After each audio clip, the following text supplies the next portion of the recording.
So I'm Callum Lee, and I'm the founder of Sporting Wellness, which is a charity that provides free mental health care to athletes in the UK. Why did you start sport and wellness? What was it that attracted you to that line of work? Yeah, so I was always a cricketer growing up, and my big ambition was to progress through the cricket system here in the UK, and eventually try and become a professional. And so that was my big dream all the way throughout my childhood. And then I got to aged 18, 19, and I left school and went into this period where it's sort of like now or never. And I started to find that my mental health started to take quite a quick downturn. I started struggling with some issues that I never expected or struggled with before. And it sort of eventually prompted me to reach out for support and see what was out there within my sport. And unfortunately, I was denied access to any support because I wasn't a professional. And then when I looked into it, not just within cricket, but within all sports in the UK, unless you were a professional athlete in a quite small number of mainstream sports, you didn't have access to anything at all.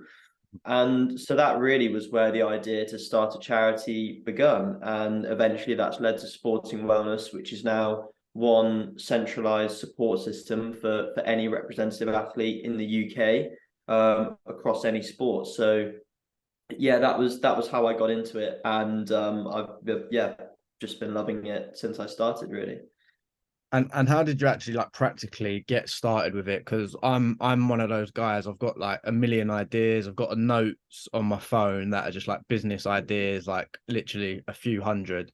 And with some of them, I just never know how to actually get them off the ground. So with this, how did you sort of take that first step and say, right, I'm going to do step one. I'm going to do this.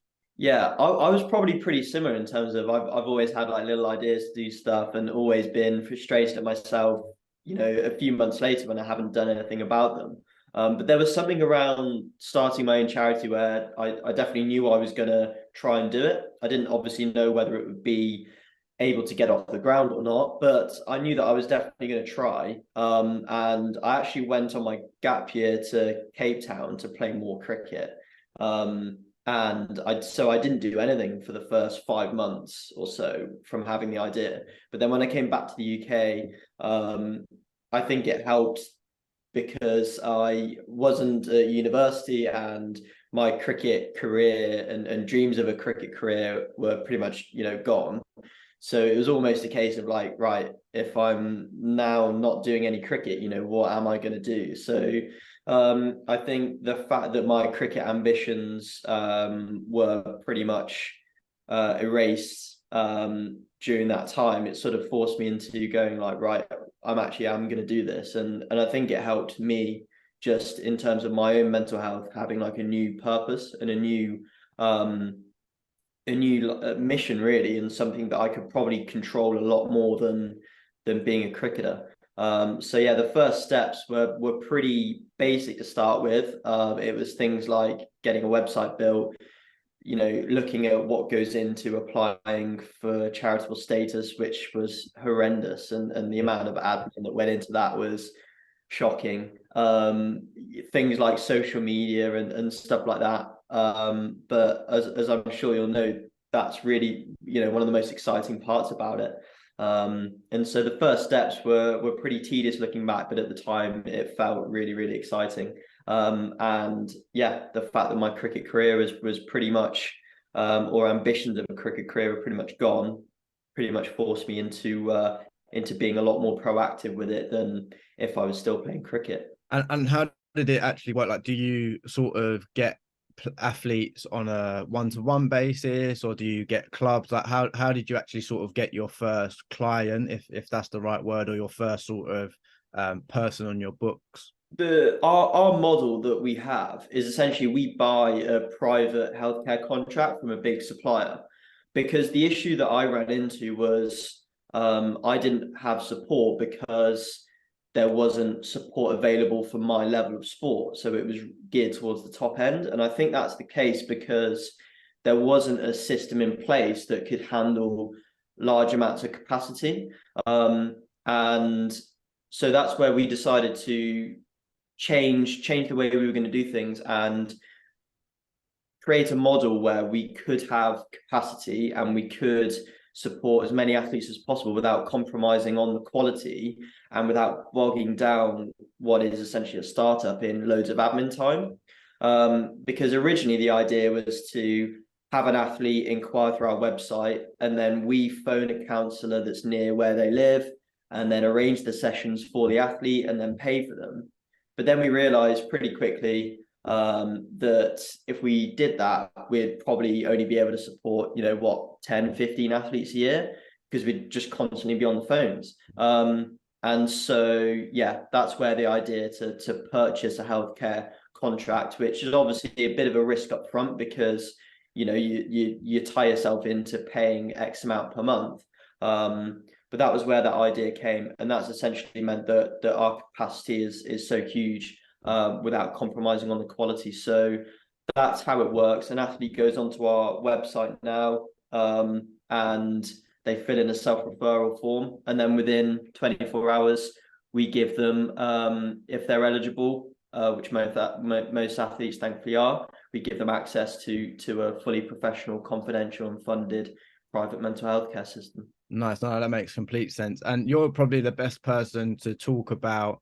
Obviously, you've got sport and wellness, so you've got the dealing with the athletes, but also the wellness side of things. And it ties in with the question of whether you're an athlete, an individual with no sort of ties, or an entrepreneur.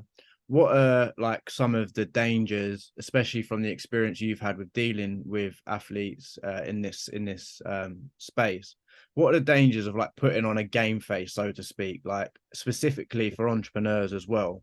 Because I do it a lot. I tend to sort of say, no, everything's fine. I'm an entrepreneur. This is like, I'm born for this. This is what I'm made for. And I just, the stress and the pressure just piles on top of each other, because I'm always in that, like, I guess athletes would put their game face on when they go onto the field or whatever, and they'll be in that zone and they're like, right, well, whatever happens on here. But with obviously being an entrepreneur, there's no field that you're on specifically, so that you can't come away from it, if that makes sense. Like, you're always in that zone, you're always in that work mode. So what do you think the dangers are of an entrepreneur like us putting that game face on and having to have that on constantly? Do you think there's like any sort of issues with that? I'd imagine there would be quite a few. Yeah, it's an interesting one, because I think there are a lot of parallels between being an entrepreneur and being an athlete. Like you said, being an entrepreneur, technically there's the ability to work as many hours as you want, which sometimes you can start to go down the spiral of, if there's an hour where I'm not working on my business or my charity, then that's an hour wasted. And I think the danger is there that you start to fall out of love with what you're doing. Because I think the biggest asset that an entrepreneur has is hopefully the fact that they have such a passion around what they're doing. But I don't think you can really take that passion for granted, because I think you see like a lot of podcasts and a lot of interviews around people saying, if they have their own business, they absolutely love what they're doing. But I think the more honest ones are the ones that reflect on the fact that, that there's always going to be a part of any job that you don't enjoy. And I think if you only enjoy, 60% of your job, whether that be in entrepreneurialism or not, then I think that's a great result, only enjoying around, 50, 60%. And I think not taking that for granted is quite important, because there's aspects of what I do with sporting wellness that I don't enjoy. But I think it's just recognizing that that's just part of what it is. And not taking that for granted is, I think, quite important, because otherwise you get into a space where if you just constantly feed into this idea that, that it's absolutely what I love and I'm going to work all the time, then all of a sudden you're going to find that you're not enjoying it at all. And then that's where, your biggest asset in terms of your passion for that individual organization starts to get depleted. So I think recognizing that there are boring and tough parts of every job is important. And then, yeah, I think not feeding into that hustle culture mentality as well. I think it's important because, you know, you see so many TikToks and reels nowadays about, you know, like grinding and stuff like that. And it can be quite easy to feed into that. I think you've got to take all that sort of stuff with a pinch of salt. Obviously working hard is extremely important. But I think if you're in that mindset of, you know, have to wake up earlier than everyone else, have to do more work than everyone else, I think it's a bit of a false narrative, to be honest. Because if it was that straightforward, you know, then everyone would be everyone who was up at 6 a.m, you know, would have a successful business. It's just not the case. It's not as linear as that. It's a lot more random. So yeah, I think just keeping things in context, appreciating that there's part of your job as an entrepreneur that you're not going to enjoy, and just slugging through it, but realizing that, yeah, that hustle culture is a bit of a, you know, it is a bit of a false narrative, I think. Yeah. And switching gears slightly, I've seen on your Instagram like you've been around like a lot of high profile people, whether that's like politicians, people in government, and athletes, and all of these great people. How do these sort of connections come about for you? Like, is there a secret formula to it, or is it just natural from the work you do? And also, what's been the benefit, if any, of being so well connected? I'd imagine it helps your charity a lot by having more connections. Yeah, it definitely does. So that sort of stuff has obviously come about because of the, you know, the charity and the cause that we do. So, you know, working in terms of providing mental health support for athletes has meant that, you know, politicians and government departments have reached out because they want to try and help us, really. And I think that's a great side of having a charity that that has enabled me to really see, to be honest. So yeah, the first time it happened was Nadine Dorries reached out, who's a Conservative MP. She was Minister for Mental Health, and she just reached out and wanted to invite me to London to meet her and give me as much advice as she could, really. And I think that's one thing with politicians. It's so easy to judge them based on what you see in the news and stuff. But I think, you know, I can only really speak as I find them. And with her, for example, she invited me, you know, it was no benefit to her. There was no big press release about it. You know, it was behind closed doors, and she gave me as much advice as she possibly could to try and help my organization. Like I said, to absolutely no, you know, real benefit to her. So I think you can only really speak as you find. And then from there, yeah, I've been able to meet some really interesting people, and, you know, prime ministers and stuff like that. And it is a really cool experience. I think you always have to remember that you're there to communicate what you're doing to them. You can't get wrapped up in, you know, just wanting to meet them and have a chat about anything. You know, you have to take that as an opportunity to communicate what you're doing. And, you know, it doesn't matter what party is in government, we're always going to try and work with the people who are making those decisions at the top. But yeah, always a really interesting experience. And we now work with DCMS, the government department, as a partner organization. So we work quite closely with them on awareness raising campaigns and stuff. But it is an interesting experience, you know, getting to meet people like that, because it's just something I didn't think I'd be doing a couple of years ago. If you told me I was gonna, you know, meet and chat to, you know, the Prime Minister about my charity, that would have been a very surprising thing, to be fair. It is a good experience. You just have to remember that you're there to communicate what you're doing, and you want to get something out of your charity for it. Mm-hmm. But yeah, it is quite cool. I'd imagine that, like you said, it ranks quite high up in your sort of memories already with this journey. What would you say has been the best moment of this journey, and also what would you say has been the lowest moment? Because I'd imagine, like anyone setting up a project of some sort, there's a lot of low moments. But yeah, just wondering if you had like a standout best moment and low moment. The best moment was when we had essentially some feedback from an athlete that we'd supported, which we don't really get that often, because the way our charity works, once they're having those counselling sessions with a professional counsellor, you know, we don't go and speak to them and ask how they're doing all the time. And we essentially leave them be. And obviously, you know, we can't go into a counselling room and video someone having their counselling sessions. So our cause is often behind closed doors, really. So we don't get to hear loads of feedback from the athletes, which in itself sometimes is quite tough just from a development point of view for the charity. But we did get a message back from an 18-year-old ice hockey player now who essentially said that the support we had received has possibly saved her life, which was an incredible thing to to hear, really. And something that until you actually get someone saying that to you, it's hard to really describe how that feels, because it's obviously, you know, brilliant that our support has been able to help someone that much, but it also fuels you and makes it real in a sense, and makes you think, wow, if we can have that effect on one person, you know, how can we do whatever we can to increase the likelihood that we can do that to more people over the long term. So that was fantastic. That was probably the best moment we've had.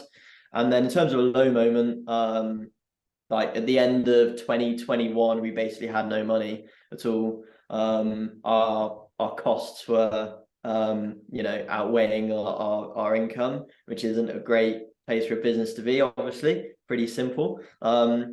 And yeah, my uncle, who was our treasurer at the time, basically rang and said, yeah, you know, we've got no money, and we've still got healthcare bills to pay for. And so yeah, obviously at that point, I'd be lying if I said that I thought that there was 100% chance the charity was still going to survive. You know, it was probably more likely at that point that the charity was going to completely collapse, because, you know, we just didn't have any money. And that was quite a tough thing to get my head around. And I had a lot of nights where I'd just wake up in the middle of the night and try and think about how I was going to fix it, and working out all our costs for that month and how much money was going to come in for that month, and realizing that we were in a really bad place was quite difficult. And I tried to do something about it. I tried to launch like a monthly giving program that completely failed, or it's failed so far.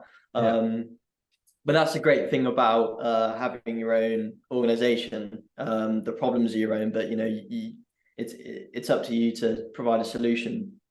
That also gives you quite an element of control, which is nice. But yeah, a low moment was probably realizing that we don't have any money. And yeah, if that would have continued for a little bit longer, we wouldn't have had a charity today, to be honest. And that's a very real part of businesses and charities, especially in their first few years.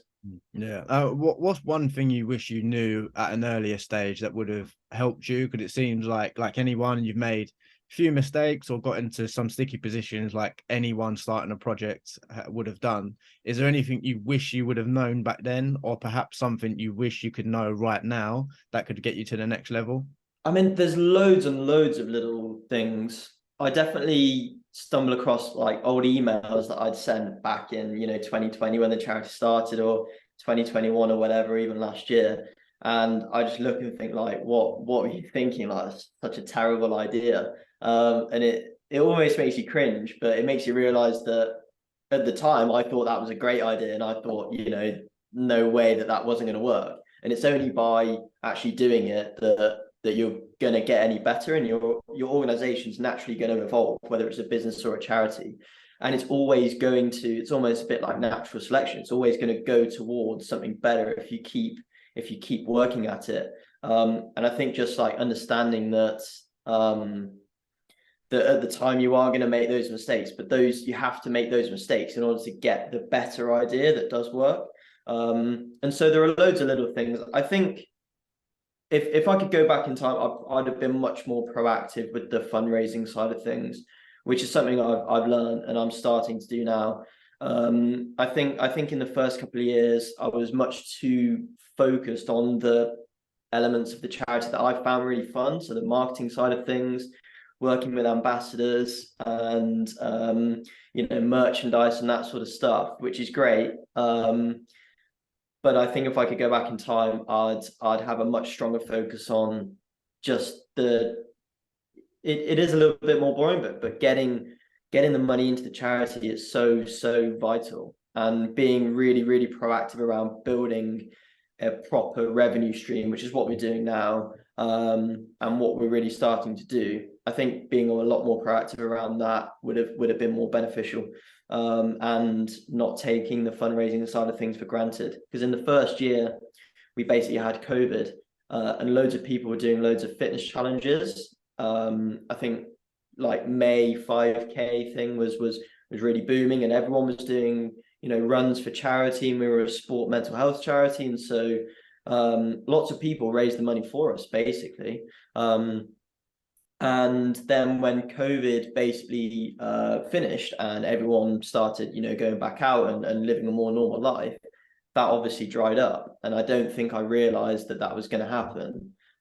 If I could go back in time, I'd be a lot more proactive around the fundraising and try and put some proper plans in place, and not always thinking about the flashy fundraising. You know, whatever you can do to get $1,000, $2,000 into the charity is the lifeblood of the organization. So that would be the main thing, really.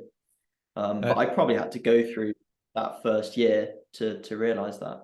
Yeah, no, I was going to say, it sounds like you've definitely gone through a lot and you've learned a lot already. Final thing, what is next for you then in terms of this project and perhaps like other projects you have on the go? Yeah, what's next in your life? The next thing really is trying to make sure that sporting wellness becomes as sustainable as possible. I don't think we're ever going to be an organization that has to, you know, go from 200k turnover to 500k turnover to 1 million turnover. And a great bit of advice that my uncle actually gave me was, a lot of charities get sucked into this capitalism growth mindset, 10x growth and stuff like that. And in businesses, that's great. But when it comes to charities, you don't need to constantly be thinking about, you know, doubling turnover each year. You more have to think about how much you need to raise to have a really big impact, and if you want to grow your impact, how much more, you know, that needs to be. And I think sustainability is a lot more important for charities than, you know, 10x growth. And so I think putting the building blocks in place for that really is the main thing for us. In terms of me, I'm moving down to London, which I'm really looking forward to, and I think there's going to be some great benefits to living in a city like that you know, hopefully I'll start to realize in terms of speaking to more people, connecting with more people, sharing ideas with people from the mental health sector and charity sector in general. But yeah, going forward, it's almost doing the boring work really, and making sure that the sustainability is there so that we can support as many athletes in the long term, and be around, you know, still thriving in the next 10-20 years. Perfect. Well, I wish you nothing but the best. I'm sure you got it all under control, and we're here if you need any help. Thank you so much for today. I really appreciate your time, mate. No, thank you for having me on. It's been brilliant.